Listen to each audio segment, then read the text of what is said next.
வணக்கம் நண்பர்களே. 2026 ஏப்ரல் மாத கிரக அமைப்புகளின்படி மகர ராசிக்கான பலன்கள். இந்த 2026ஆம் ஆண்டினுடைய ஆரம்ப பகுதிகள் இந்த கூட்டு கிரகத்தினுடைய ஆதிக்கம் அதிகமாக இருக்கும் அப்படின்னு ஏற்கனவே இந்த வருட பலன்கள் எல்லாத்துலையுமே சொல்லியிருந்தேன்.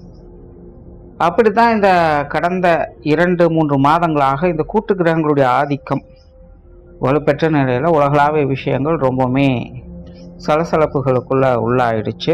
அதுலேயும் இந்த மார்ச் மாதமானது கிரகண நிலைகள் இருந்ததுனால போர் மாதிரியான அச்சுறுத்தல்களும் இன்னும் மற்ற விஷயங்கள் கூட ஒரு இன்டெசிஷன் மேக்கிங் அப்படிங்கிற மாதிரி தான் இருந்துகிட்டு இருக்கு. ஆனால் இந்த கிரகண மாற்றங்களால் ஏற்படக்கூடிய விளைவுகள்லாம் எப்படி இருக்கும் அப்படிங்கிறத பற்றி கூட ஏற்கனவே வீடியோலாம் போட்டிருக்கோம்.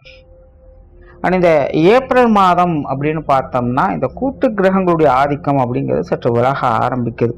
அதாவது முழுவதுமாக விலகிறது இல்லை, பட் இது வரைக்கும் ஒன்றாக இருந்த கிரகங்கள் அப்படிங்கிறது இனி அப்படியே நகர்ந்து விலகி போக ஆரம்பிக்குது. ஆனால் இந்த ஏப்ரல் மாதம் அப்படிங்கிறது கடந்த 2-3 மாதங்கள் இருந்த மாதிரி பெரிய அளவு ஸ்ட்ரெஸ் எல்லாம் இருக்காது. ஓரளவுக்கு எல்லா விஷயங்களுமே ஒரு கம்ஃபர்ட் ஜோனுக்கு வரத்தான் ஆரம்பிக்கும். பட் இன்னும் முழுவதுமாக பெரிய அளவில் கிரகங்கள் விலகலை அப்படிங்கிறதுனால அடிக்கடி ஏதாவது ஒரு பதட்டம் அடைகிற மாதிரி நியூஸுக்குள்ளே கொடுத்துக்கிட்டு தான் இருப்பாங்க. பட் இருந்தாலுமே நாரதர் கழகம் நன்மையில முடியும் அப்படிங்கிற மாதிரி தான் விஷயங்கள் எல்லாமே மாறும்.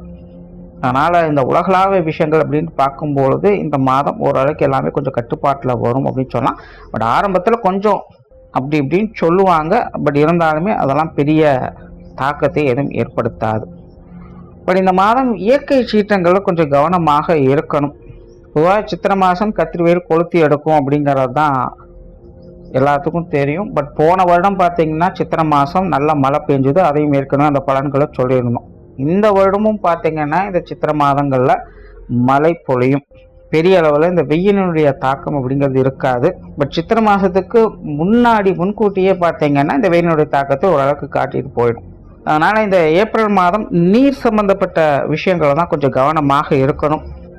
கடல் சீற்றங்கள் இல்லைன்னா ஆறுகள் அலப்பறித்து போகிறது, இல்லைன்னா அதிக மழை பெய்தால் அதனால் ஏற்படக்கூடிய பாதிப்புகள், இல்லைன்னா நீர்நிலைகளில் இருக்கக்கூடியவங்களுக்கு ஏற்படக்கூடிய பாதிப்புகள் அப்படின்னு இந்த நீர் சம்பந்தப்பட்ட தொந்தரவுகள் அப்படிங்கிறது இந்த மாதம் கொஞ்சம் அதிகமாகவே இருக்கும். ஸோ அதனால் எல்லாருமே அது சார்ந்த விஷயங்கள் காரியங்களில் கொஞ்சம் கவனமாக இருந்துக்கோங்க. மகர ராசிக்கு இந்த மாதம் உங்களுடைய ராசிநாதன் ராசிக்கு 3ஆம் இடத்துல இருக்காங்க. உடன் செவ்வாய் மற்றும் புதனுடைய சேர்க்கை இருக்கும். மற்ற கிரகங்களுடைய நிலைகளும் இந்த மாதம் உங்களுக்கு ஓரளவுக்கு சாதகமாக தான் வேலை செய்யுது. ஸோ இந்த மாத அமைப்பு மகர ராசியை பொறுத்த வரைக்கும் ஒரு விபரீத யோகத்தில் இருக்குது. மகர ராசியை பொறுத்த வரைக்கும் இந்த மாதம் உங்களுடைய வீரியம் அதிகரிக்கக்கூடிய ஒரு மாதம் அப்படின்னு சொல்லலாம். தடாலடியாக நிறைய காரியங்களில் ஈடுபடுவீங்க. கொஞ்சம் பிடிவாதம், முரட்டுத்தனம் போன்ற விஷயங்கள்லாம் அதிகரிக்கக்கூடும். அதீதமான சுறுசுறுப்போடு காணப்படுவீங்க. எதையாவது ஒன்று செஞ்சே ஆகணும், சாதிச்சே ஆகணும் அப்படிங்கிற ஒரு தீவிர குணம் என்பது உண்டாகும். அதனால் மகர ராசிக்காரங்க ஏதாவது ஒரு விஷயங்கள் காரியங்கள் ரொம்பவுமே மும்முரமாக ஈடுபட்டு வரவும் செய்வீங்க. சும்மா இருக்கிறது அப்படிங்கிறதே உங்களுக்கு ரொம்பவுமே கடினமாக இருக்கும். பட் என்னென்னா மகரத்தை பொறுத்த வரைக்கும் விபரீத யோகத்தில் செயல்பட்டுக்கிட்டு இருக்கிறதுனால கொஞ்சம் கான்ட்ரவர்சியான விஷயங்கள் அப்படிங்கிறது இருக்கத்தான் செய்யும். குறிப்பாக இந்த மாதம் மகர ராசிக்காரங்க மற்றவங்க மேலே எரிஞ்சு விலகக்கூடிய தன்மை அப்படிங்கிறது இருக்கும். ஏன்னா நினச்ச மாதிரி காரியம் முடியணும், வேலை கரெக்டாக நடக்கணும், மற்றவங்களுடைய டிஸ்டர்பன்ஸ் இருக்கக்கூடாது, தலையீடுகள் இருக்கக்கூடாது, எல்லா விஷயங்களுமே கண்ட்ரோல் பண்ணணும், மேனேஜ் பண்ணணும், இப்படிங்கிற விஷயங்களில் அதிக முனைப்போடு மகர ராசிக்காரங்க இந்த மாதம் செயல்பட்டு வருவாங்க. இதனால் கூட இருக்கிறவங்க மேலே கொஞ்சம் எரிஞ்சு விழக்கூடிய தன்மை அப்படிங்கிறது இருக்கத்தான் செய்யும். ஸோ இந்த விஷயங்களை மட்டும் கொஞ்சம் பார்த்து அனுசரித்து போய்க்கங்க. அதனால் மகர ராசிக்காரங்களுக்கு இந்த மாதம் கொஞ்சம் காரசாரமான விஷயங்கள் அப்படிங்கிறது இருக்கத்தான் செய்யும். ஆனாலும் வெற்றி வாய்ப்புகளை பார்த்து வருவீங்க. முடிவுகள் உங்களுக்கு சாதகமாக தான் இருக்கும். நீங்கள் என்ன நினைக்கிறீங்களோ அதைத்தான் செய்வீங்க. அதனால் கொஞ்சம் தேவையில்லாத காரசாரமான வாக்குவாதங்கள் மட்டும் இந்த மாதம் கொஞ்சம் குறைச்சிக்கங்க. தொழில், வேலை, உத்தியோகம் சம்பந்தப்பட்ட விஷயங்கள் இந்த மாதம் சாதகமாகவே இருக்குது அப்படின்னு சொன்னால் முன்னாடி சொன்ன மகராசிக்காரங்க ஏதாவது ஒன்று சாதிக்கணும் அப்படிங்கிற உத்வேகம் அதிகரிக்கக்கூடிய ஒரு மாதம். அதனால் உங்களுடைய காரியங்கள் ரொம்ப சிறப்பாக செயலாற்றி வருவீங்க. காரிய திருப்தி அப்படிங்கிறது இருக்கத்தான் செய்யும். என்ன போகிற பாதைகள் அப்படிங்கிறது கழமுடாக இருக்குது அப்படிங்கிறதான் பிரச்சனை. ஆனாலும் அதை உங்களுக்கு சாதகமாக தான் மாற்றி வருவீங்க. ஸோ இதெல்லாமே இந்த மாதம் உங்களுடைய கரியர் ரிலேட்டடாகவும் அதிகமாக பிரதிபலிக்கும். அதனால் மகர ராசிக்காரங்க இந்த மாதம் ரொம்பவுமே சுறுசுறுப்பாக செயலாற்றி வருவீங்க. உங்களுடைய திறமைகள் மற்றவங்களுக்கு பலன் கொடுக்கும். பட் என்னென்னா எடுத்த உடனே எதையும் அக்செப்ட் பண்ண மாட்டாங்க. கொஞ்சம் ஆர்கியூமெண்ட் அப்படிங்கிறது இருக்கத்தான் செய்யும். அதுக்கேற்ற பொறுமை நிதானம் அப்படிங்கிறது தேவைப்படும். மற்றபடி தொழில் வேலை உத்தமமாக இந்த மாதம் சாதகமாக தான் இருக்குது. புதிய வேலை வாய்ப்புகள், தொழில் வாய்ப்புகள் போன்ற விஷயங்கள் கூட உங்களுக்கு சிறப்பாகவே அமையும். வெளியூர் மற்றும் வெளிநாடு சம்பந்தப்பட்ட விஷயங்கள் இந்த மாதம் ஒரு அளவான நிலைகளில் இருக்குது. இது சார்ந்த விஷயங்கள் காரியங்களில் மகர ராசிக்காரன் கொஞ்சம் கவனமாகவே இருங்க. தேவையில்லாத சங்கடங்கள், மனஸ்தாபங்கள், பிரச்சனைகள், தடை தாமதங்கள் போன்ற விஷயங்கள் அதிகமாக ஏற்படக்கூடிய ஒரு மாதம். அதனால் இந்த வெளியூர் வெளிநாடு சம்பந்தப்பட்ட விஷயங்களில் மகர ராசிக்காரன் கொஞ்சம் கவனமாகவே இருங்க. பொருளாதாரம் சார்ந்த விஷயங்கள் இந்த மாதம் ஓரளவுக்கு பரவாயில்ல, பெரிய அளவு சிக்கல்கள் இல்லை. இருந்தாலும் பொருளாதார ரீதியான காரியங்கள் செயல்பாடுகளில் கொஞ்சம் கவனமாக இருங்க. மகர ராசியை பொறுத்த வரைக்கும் இந்த காசு பண சமாச்சாரங்கள், காரிய ரீதியான ஈடுபாடுகள் அதிகரிக்கக்கூடிய ஒரு மாதமாக இருக்கும். அளவுக்கு அதிகமாக இன்ட்ரெஸ்ட் காட்டக்கூடிய ஒரு மாதம் அப்படின்னு சொல்லலாம். பட் அளவுக்கு மீறினா அமுதம் நஞ்சு அப்படிங்கிற விஷயங்களும் மண்ணில் வச்சுக்கோங்க. ஸோ இந்த பொருளாதார விஷயங்கள் ரொம்ப ஓவர் அலைச்சல், டென்ஷன் போன்ற விஷயங்கள் கொஞ்சம் அவாய்ட் பண்ணிக்கோங்க. இந்த பொருளாதார ரீதியான விஷயங்கள் காரியங்கள் கொஞ்சம் அலைச்சல் டென்ஷன்கள் இருக்கத்தான் செய்யும்.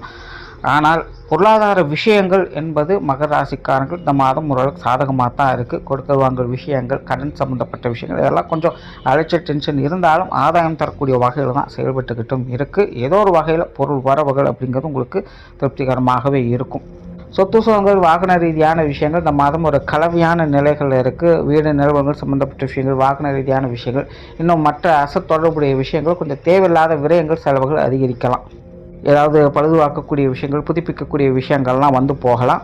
இல்லை இந்த கைமாத்தல்கள் போன்ற விஷயங்கள்லாம் நடக்கலாம். இது போன்ற விஷயங்கள்லாம் கொஞ்சம் கவனமாக டீல் பண்ணுங்கள்.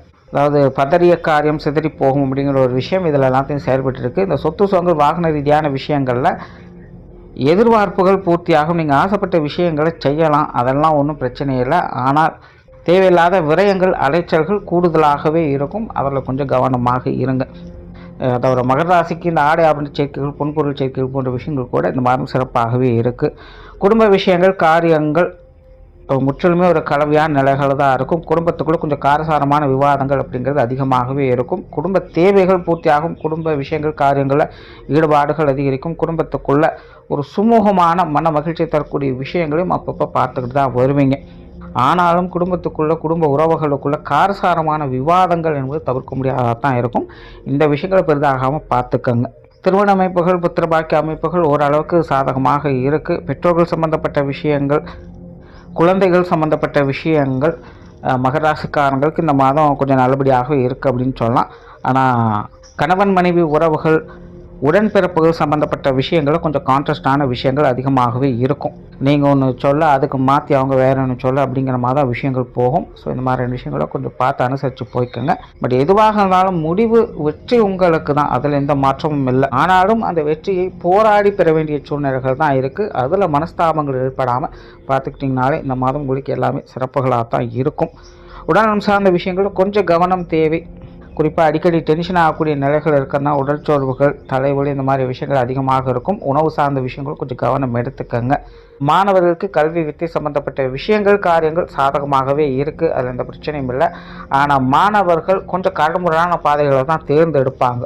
மாணவர்களை பொறுத்த வரைக்கும் அளவுக்கு அதிகமாக ரிஸ்க் எடுக்கிறாங்களோ அப்படின்னு தோண வைக்கும். ஓவர் ரிஸ்க் உடம்புக்காகாது அப்படின்னு சொல்கிற மாதிரி கொஞ்சம் அளவாக எதாக இருந்தாலும் டீல் பண்ணிக்கோங்க. மற்றபடி மாணவர்களுக்கு கல்வி வித்தையில் ஒரு சாதகமான நிலைகள் தான். அது சார்ந்த விஷயங்கள், காரியங்கள் அளவுக்கு அதிகமான ஈடுபாடுகள் என்பது இருக்கும். அதில் நன்மைகளையும் பெற்று வருவாங்க. ஸோ ஓவராலாக மகர ராசியை பொறுத்த வரைக்கும் இந்த மாதம் ஒரு கலவையான நிலைகள் அப்படிங்கிறது இருக்குது. ஆனாலும் முடிவுகள் உங்களுக்கு சாதகமாகவே அமையும். இடையில் வரக்கூடிய மனஸ்தாபங்கள், அலைச்சல்கள் போன்ற விஷயங்கள் மட்டும் கொஞ்சம் கரெக்டாக மேனேஜ் பண்ணிக்கோங்க. நன்றி, வணக்கம், வாழ்க வளமுடன்.